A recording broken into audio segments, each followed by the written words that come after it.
Hello నమస్తే అండి, నేను doctor Greeshma, fertility consultant 49 fertility centre Kukatpally. ఈరోజు మనం ఎగ్ క్వాంటిటీ అనేది ఇంపార్టెంటా, ఎగ్ క్వాలిటీ అనేది ఇంపార్టెంటా, సో ఈ విషయం గురించి మాట్లాడుకుందాం.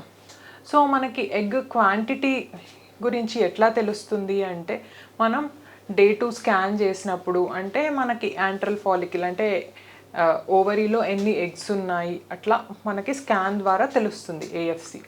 ఇంకొక టెస్ట్ ఏంటి అంటే, మనము రెగ్యులర్గా వింటూ ఉన్న టెస్ట్ అనమాట, ఏఎంహెచ్ టెస్ట్.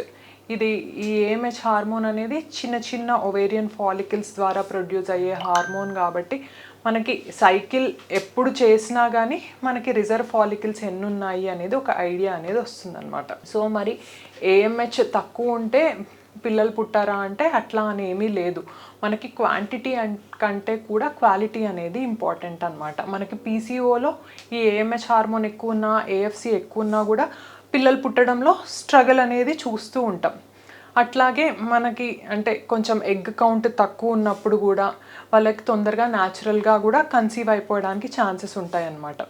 సో మెయిన్గా మనకి ఎగ్ క్వాలిటీ అనేది మనకి ఏజ్ తక్కువ ఉన్నప్పుడు, మనకి ఏఎంహెచ్ తక్కువ ఉన్నా కానీ ఎగ్ క్వాలిటీ అనేది బాగుంటుందన్నమాట. సో పిల్లలు మనకి తొందరగా కలగడానికి అవకాశం ఉంటుంది. సో అది మన క్వాలిటీ అనేది, ఎగ్ క్వాలిటీ అనేది మన ఏజ్ని బట్టి, లైఫ్ స్టైల్ని బట్టి కూడా మనకి డిపెండ్ అవుతుందన్నమాట. సో మనకి ముఖ్యంగా మనం ఈ ఎగ్ క్వాలిటీ పెంచుకోవడానికి మనం ఫోకస్ అనేది చేయాలన్నమాట.